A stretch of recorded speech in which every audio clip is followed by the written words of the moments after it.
am ringing the bell.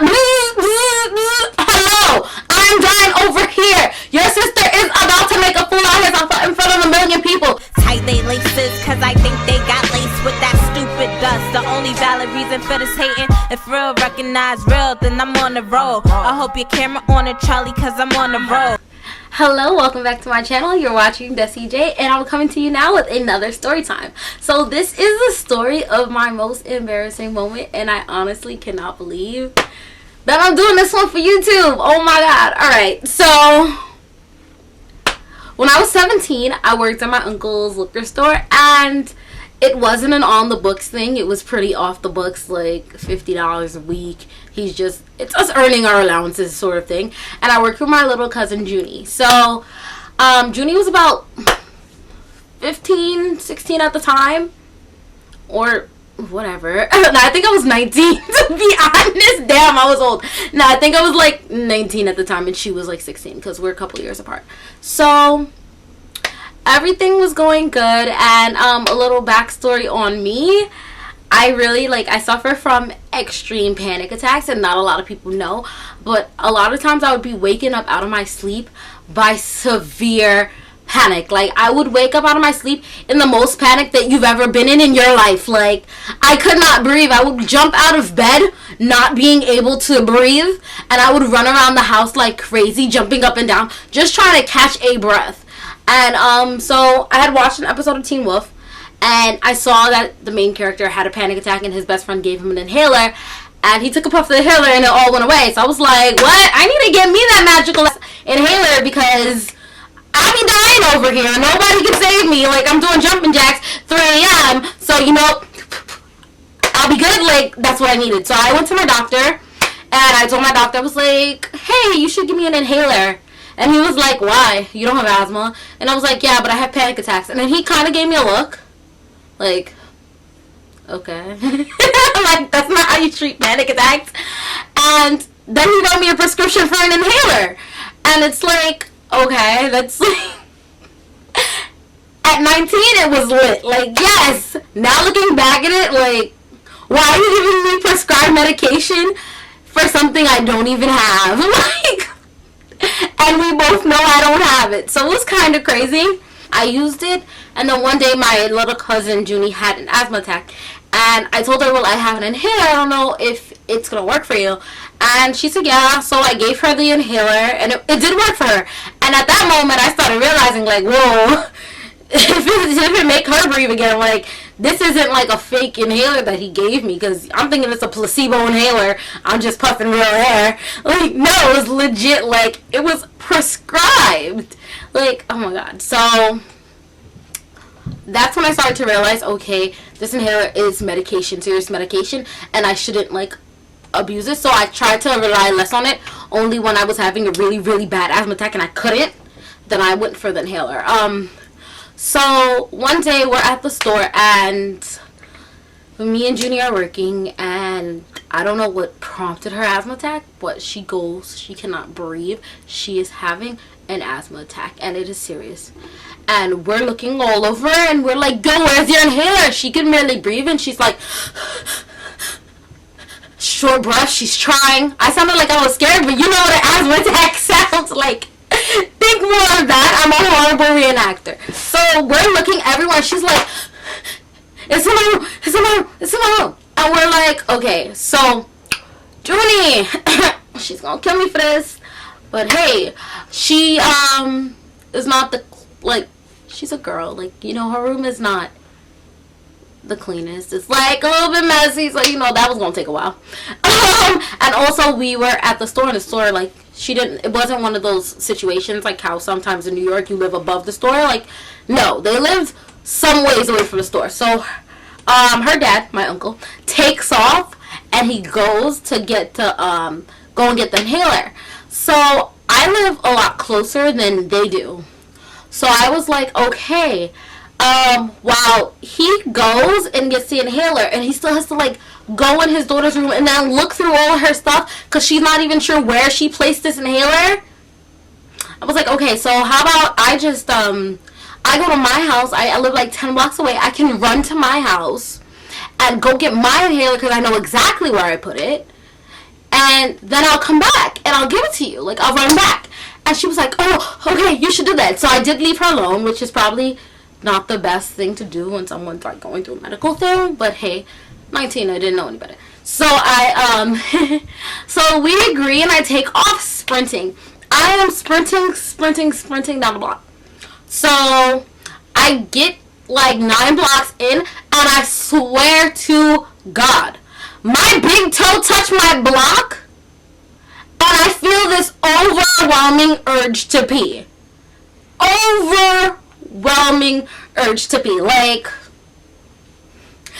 I'm talking about an urge like you've been having to pee all day and you've been holding it. But I had never felt like I needed to pee that whole time. Like, I did not need to use the bathroom the whole time. I would have used it before I went to the store. Before I left the store. Like, I was sitting there cool, did not feel the need to pee. Even before she had her before she had her asthma attack, I did not feel the need to pee. So, news to me, I run 9 blocks and toe on the 10th block, and guess what? I need to pee. This is my home block. I live on this block. So I live towards the other end of the block, and I was all the way at this side. So I live over here, and I'm all the way over here. And I'm like walking, and I start doing one of those, you know, those walks where you like try to cross your legs, and every time you step, because you don't want nothing to slip out. Because like I literally could not hold it. Like, it was bad. So I'm going, and then I'm walking, and I'm at this point snailing up the block, like all urgency, and my little cousin Junie dying over there, like was not trying to pee myself, whatever. So I finally get to my gate, and the way my gate goes is that like it's a slope, cause we like, it's a weird thing, but we stay in like the basement. That's where like the majority of like people are always at. So so there's a slope when you open my gate, because it's a garage, and then you have to go down the garage and open to get to the door. So the garage is clearly visible. Like, it's not like a closed off garage. Like, it's just a gate, and then like, you know, you park the car. Like, there's not really an enclosure stopping anyone from seeing you, and the slope is not that crazy that it would hide a human. Like, so I'm reaching for my I have my keys on me, but I can't even. Nope, not doing it. So I'm ringing the bell, and my little sister Tony, she was like, I can still remember this, and then she still pissed me off to this day. Oh my God, I cannot believe her. She caused this. So Tony is on the phone, and I can hear her through the door on the phone with one of her online friends. So she's on the phone, and she's like, oh, and I'm ringing the bell.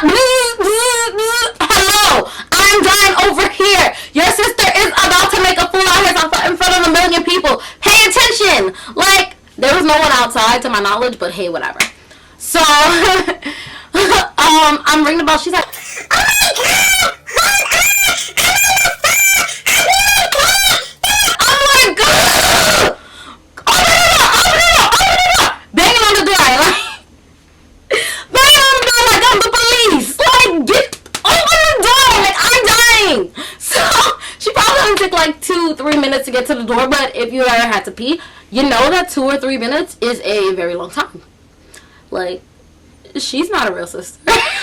So she opens the door, and when she opens the door, she's so dramatic. She has the house phone. It's gorgeous. She has a house phone to her ear, and she opens the door, and she's like, she swings it open wide. And I'm standing there. I'm sure I have that one vein of sweat, like, and she's on the phone like this, and she has the door wide open, and she's like, oh my God, like, girl, okay, like, yeah, now the door's open, and she's like, why aren't you moving? You know, she starts like getting that inquisitive look, and she's like, do you have to pee? And I was like, and she's like, so go to the bathroom. Now, if you know my house, you know the front door and the bathroom, it's a maze. Like, it's a maze. Like, you know, like, if here's the front door, I don't even know if I'm in screen.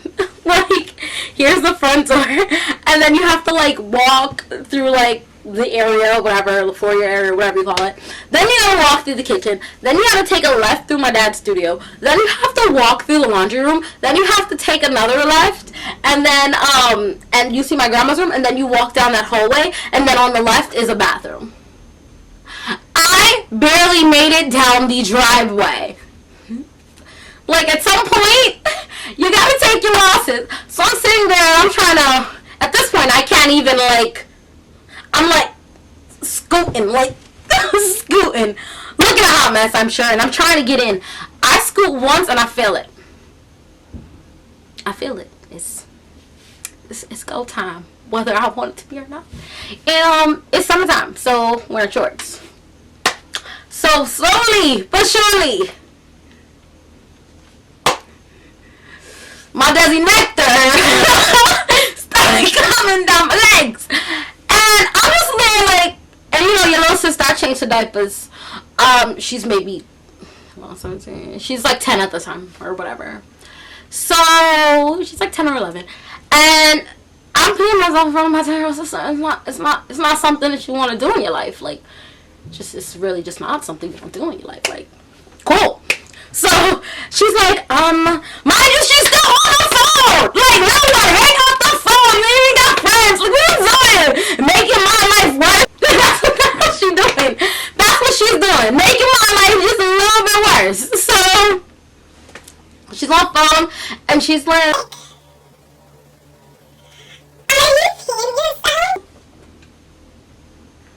and she looks me up and down, and I'm like, see my one gland of sweat, my vein popping out my forehead, like, you know, damn, no, that's what happened, little girl, really? And she's like, oh my god. Oh my god, she's doing. And she says this into the phone because making my life horrible is what my little sister aims to do. Like, really? You gonna tell your friend? Your little online friend or your little school friend, wherever you know your friend from. I'm not sure which way, where she met the girl or boy, now that I think about it. Like, whoever it was. And then she's like, oh my god, you're penis. She's penis. And I'm just over here like, mortified. Like, I know exactly what's happening. I'm peeing myself. I'm wearing shorts. There's no hiding the fact that I'm peeing myself. There's a puddle now forming at my feet. And I'm wearing my Ed Hardys that I had gone to the mall to buy for $65. I remember this moment exactly. Yep. So, where a puddle's forming on the, Ed Hardy. And she's like, oh my god, I can't believe it. My sister's peeing herself. Oh my god. She like walks away, like, as I'm being like, she didn't walk away to give me some bounty. Like, she's of no use, not trying to be of no help. Like, door's still open, still visible to the outside in the street, by the way. And instead of helping me because I'm immobilized by my Desi nectar, right? She goes on in the back towards the kitchen, and she's just like on the phone, like telling my business. Like, okay. And she's like, I can't believe she peed herself. And she was being, wait, hold on, what shoes is she wearing? This is my 10-year-old sister's concern. I'm having the worst moment of my life. My cousin is dying. Like, Julie is dying. And she's like, what shoes am I wearing? So, she comes back. She's like, oh my god, shoes! They're my shoes. Mine. I bought them. Really? That's what she's talking about?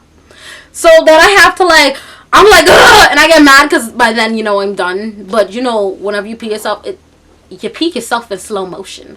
I don't know if that's a thing, but I feel like you pee yourself in slow motion. Like, I peed myself in slow motion that day.